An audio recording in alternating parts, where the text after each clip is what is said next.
warahmatullahi wabarakatuh. Perkenalkan, nama aku Dinta Mira Ayu Kusuma. Aku dari Universitas Islam Negeri Salatiga. Aku dari program studi Psikologi Islam. Saat ini aku sudah di semester 6. Nah, pada kesempatan kali ini aku bakal ngajak teman-teman semua untuk belajar dan mereview bareng materi perkuliahan aku di semester 6 ini, yaitu di Psikologi Perkawinan dan Keluarga. Oke, yang pertama ada konsep keluarga dalam psikologi dan Islam. Nah, konsep keluarga itu, apa sih yang dimaksud dengan keluarga itu? Di sini dijelaskan kalau keluarga itu menjadi unit sosial kecil yang membentuk manusia itu menjadi pribadi. Jadi seperti kayak itu unit terkecil, tetapi kepribadian itu bisa terbentuk pertama kali dari keluarga. Yang menentukan bagaimana nanti kepribadiannya itu adalah dari keluarga itu. Nah, untuk konsep keluarga menurut Islam itu, keluarga itu dianggap menjadi fondasi utama dalam membangun masyarakat yang beriman dan berakhlak mulia. Jadi di sini ketika keluarga itu tuh sebagai sekolah pertama ya, yang memberikan seseorang atau individu itu mempunyai nilai keimanan, kasih sayang, keadilan, beserta tanggung jawab.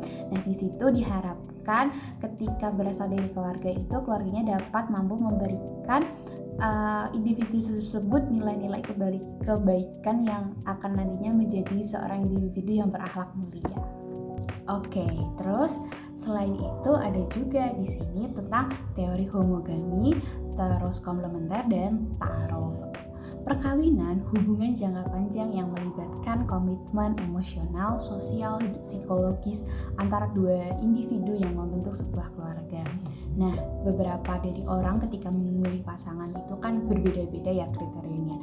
Nah, di sini dua teori ini, teori homogami dan teori komplementer ini ada memiliki perbedaan. Di teori homogami ada tipikal seseorang yang memilih pasangan itu harus memiliki sifat yang sama, entah dari nilai budaya ataupun cara berpikir, pendidikan dan lain sebagainya. Kurang lebih mereka mempunyai kesamaan dalam aspek berpikirnya, atau mungkin bisa disebut dengan yang relevan di masyarakat yaitu bibit, bebet, dan bobot. Terus yang kedua ada di teori komplementer. Dan kalau di teori komplementer ini dia tidak harus memiliki kesamaan ataupun nilai cara berpikir dan lain sebagainya. Dia menghargai atas perbedaannya, tetapi dengan perbedaan ini mereka harus saling menghargai dan saling melengkapi satu sama lain, seperti itu. Terus ada juga ta'aruf. Ya mungkin teman-teman sering ya mendengar kata ta'aruf itu. Ta'aruf itu ya kita berkenalan dengan pasangan kita yang akan menjadi pasangan kita. Kita hanya berkenalan, mengenal secara secara singkat bagaimana sih pasangan yang akan kita pilih nanti untuk menjadi partner kita ya untuk menjalani pernikahan, seperti itu. Dan itu dilaksanakan sebelum akad ya. Oke, selanjutnya di sini kita akan membahas tentang kesiapan jasmani, psikologis, spiritual, dan finansial. Dalam perspektif Islam, pernikahan itu mitsakon galizan, atau yang dalam artinya perjanjian yang kokoh. Nah, pernikahan itu kan ibadah yang terpanjang dalam hidup ya. Kita akan hidup bersama dengan orang yang mungkin tadi ya mempunyai karakter yang berbeda, ataupun dia juga dibesarkan dari keluarga yang lingkungannya juga berbeda. Di situ kan pastinya mungkin akan menemukan itu ya kayak perselisihan ataupun perbedaan pendapat di situ. Terus ada banyak hal-hal lain yang mungkin kita sudah mempersiapkan, tetapi namanya pernikahan, ibadah yang lama pasti kan akan menimbulkan beberapa mungkin bisa disebut dengan ujian. Nah, di sini sebelum menikah alangkah baiknya kita mempersiapkan tentang jasmani, psikologis, spiritual, dan finansial agar hal-hal yang tidak diinginkan itu terjadi biar kita bisa cegah. Nah, apa sih kesiapan tadi? Untuk kesiapan jasmani kita juga harus membutuhkan fisik yang sehat, terus terus psikologis juga kita harus memiliki kematangan emosional. Untuk spiritual kita juga butuhkan teman atau partner kita tuh yang pastinya memiliki nilai agama yang baik, cukup, ataupun semangat terus untuk memperbaiki keimanan di dalam diri dan menjadikan keluarganya itu pastinya lebih baik ya tentang keimanan. Dan yang paling penting juga tidak dilupakan itu adalah finansial, karena yang namanya pernikahan juga terkadang ada sebuah keluarga atau pasangan yang pastinya diberikan anak itu kan juga membutuhkan finansial ya untuk dia tumbuh menjadi lebih baik, terus untuk memenuhi segala kebutuhannya. Dan di situ makanya alangkah baiknya ketika kita sebelum menikah kita juga selain memilih calon pasangan, kita juga harus mementingkan bagaimana sih kesiapan jasmani, psikologis, spiritual, dan finansial.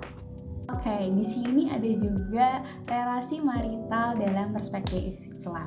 Relasi marital yaitu hubungan suami istri yang dibangun atas dasar akad nikah yang sah dengan tujuan mewujudkan kehidupan rumah tangga yang harmonis, penuh ketenangan, dan diridhoi oleh Allah Subhanahu wa taala.